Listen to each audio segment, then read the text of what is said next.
Hello and welcome back to the Sports Centre YouTube channel.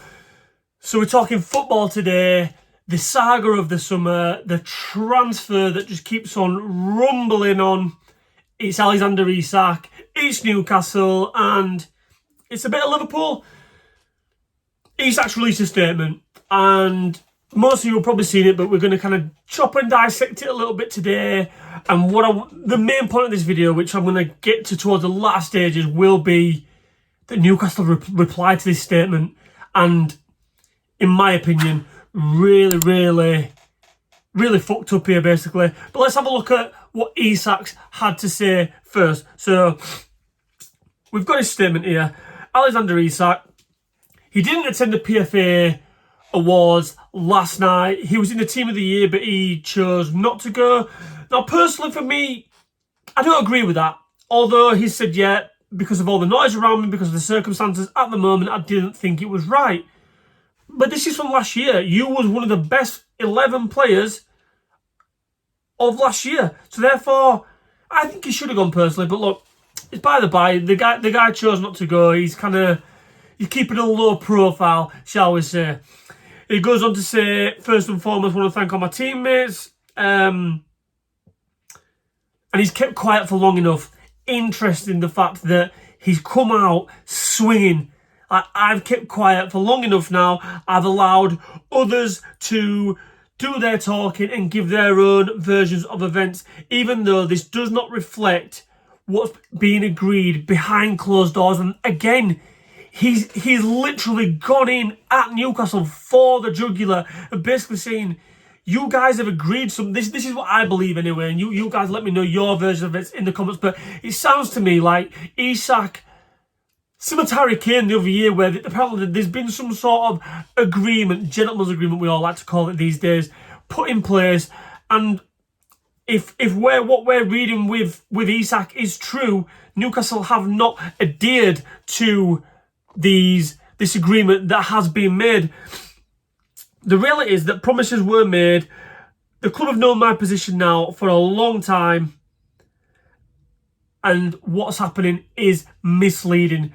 Again, really interesting. The fact he's not kind of watered down oil here at all. He's come out swinging and basically saying, the club have promised me this. They've known my position. They've known I want to leave. And now you're not letting me go. And I've heard all the Newcastle fans kind of making noise about, well, why were you on the bus when we did the League Cup parade saying that you love this club and all this? What I mean, in that situation, what's he supposed to say? He sat on the top of a fucking double-decker bus or wherever it was, basically giving Newcastle fans one of the best days they've ever had for God knows how many years, for decades, and he's supposed to come out and say, oh, well, do you know what? I'm off at end of season, so not really asked about all this. He's not going to say that, is he? So therefore, I don't understand that. I don't understand why Newcastle fans are kind of honing in. You know, I've heard a few fans online saying this now, like, oh, well, you know, you was always saying you loved it a few months ago, and now you want out. Now, football players do this all the time. We see it all the time. What are they supposed to say? It's just complete nonsense, and I think you can't hold Isak accountable for that, because players do that all the time. Players sign new contracts and fuck off a few months later. So the fact that this guy said that he loves the place and now he wants to leave, don't read too much into that, guys, honestly. And he's basically concluded his statement by saying, when promises are broken, trust is lost and the relationship cannot continue. And that's where he's at the moment. And again, Newcastle fans are probably kicking off because the guy's on strike and he's getting paid 140 grand a week or whatever. I dare say that whilst he's on strike, he won't be getting paid. I'm pretty sure that there will be something within his contract that if you strike, you don't get paid. There must be. Because otherwise, players would do it forever and a day, would they not? If they want to get out of a club and the clubs are kind of not giving them what they want, if that's what you want to call it, holding them to ransom, however you want to kind of frame it up. Players will go on strike all the time. Take the wages and go on strike and not do anything.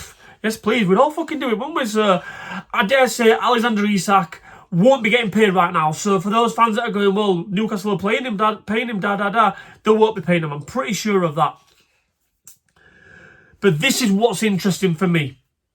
Newcastle, fair enough. I don't agree with what Isak's done. I think he should have kept his powder dry. He should have kept his mouth shut. He should have let his agents do the talking, and well, him and his agent do the talking behind the scenes, direct with Newcastle. But I understand it's tough. You're seeing mainstream media, Sky Sports News, on all the time. You're hearing his name being dragged through the mud, and he's probably thought, "Fuck it, I'm not having any more of this now." You know, I'm giving my version of events. I don't personally agree with it, but I understand it from a human being side, where if you're getting backed into a corner, sometimes you feel like you have to defend yourself. I get it. We've all been there, and he's done it. But Newcastle's statement is poor. It's poor. And if Newcastle want to operate like a big club, they want to be Champions League, you know, they want to draw in all this new revenue that need, they want to increase the fan base. If you want to operate like a big club, you're talking like, you know, your Man United, your Liverpools, for Real Madrid and Barca, but you know what I'm talking about. You don't put out statements like this. If your player puts out a statement, you deal with it in-house. You do not then go in the mainstream media and put out a statement basically going fucking toe-for-toe with him like a boxer in a ring. It's just bad. It's poor. Can you imagine? Let me frame it like this, because I imagine these people now probably maybe watching this video, Newcastle fans, and like, well, what the fucking hell do you know? One of the best managers to ever grace English football, Sir Alex Ferguson.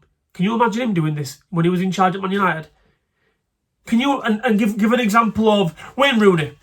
Wayne Rooney, similar situation at Man United. I think it was around a new contract or something like that. And I think Wayne Rooney actually handed in a transfer request. If I'm right, let me know in the comments if I've got that wrong. But I'm pretty sure I'm right in that.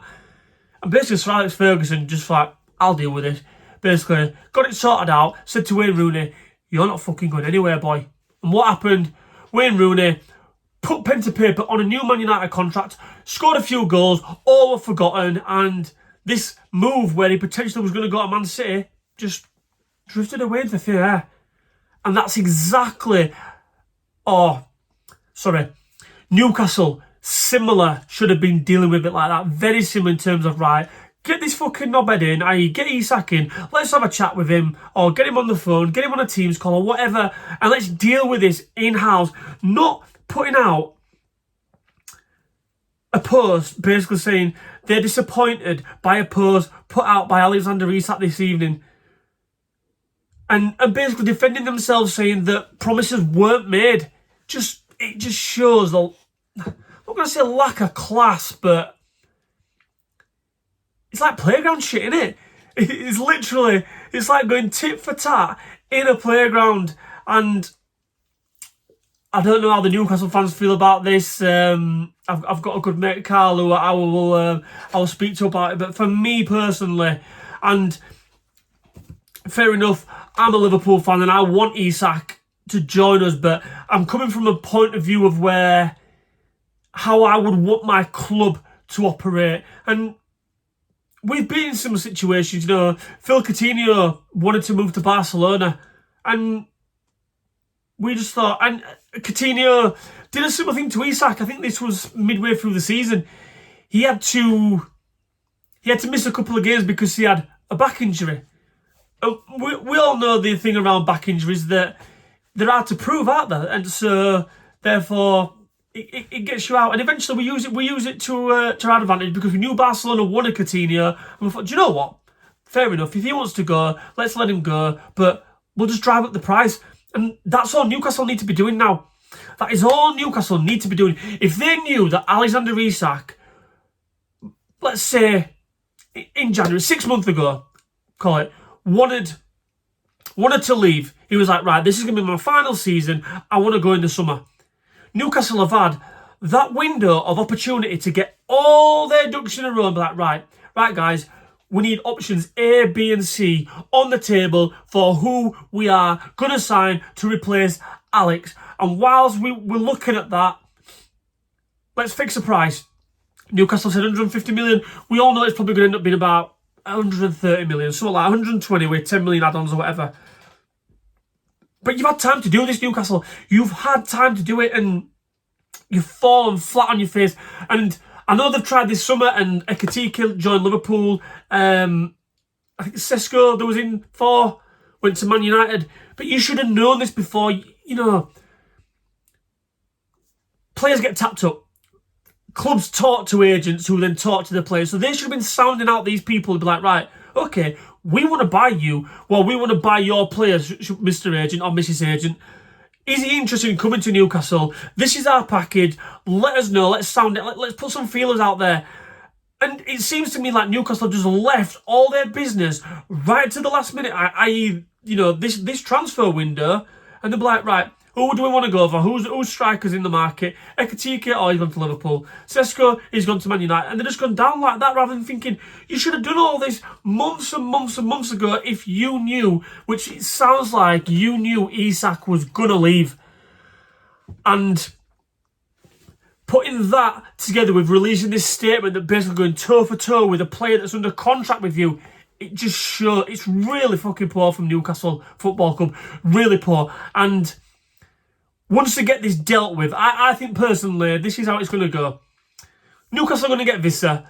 They're going to play Liverpool on Monday night. And then there's a week to go until the transfer window closes. And once that Monday night game's out, once Newcastle get Vissa through the door, I think Isak then goes and Newcastle save a bit of face. I think that is exactly how it goes. But they need to shore up their boardroom because I think, correct me if I'm wrong, Newcastle fans, but you don't have a sporting director at the moment. Stuff's a bit...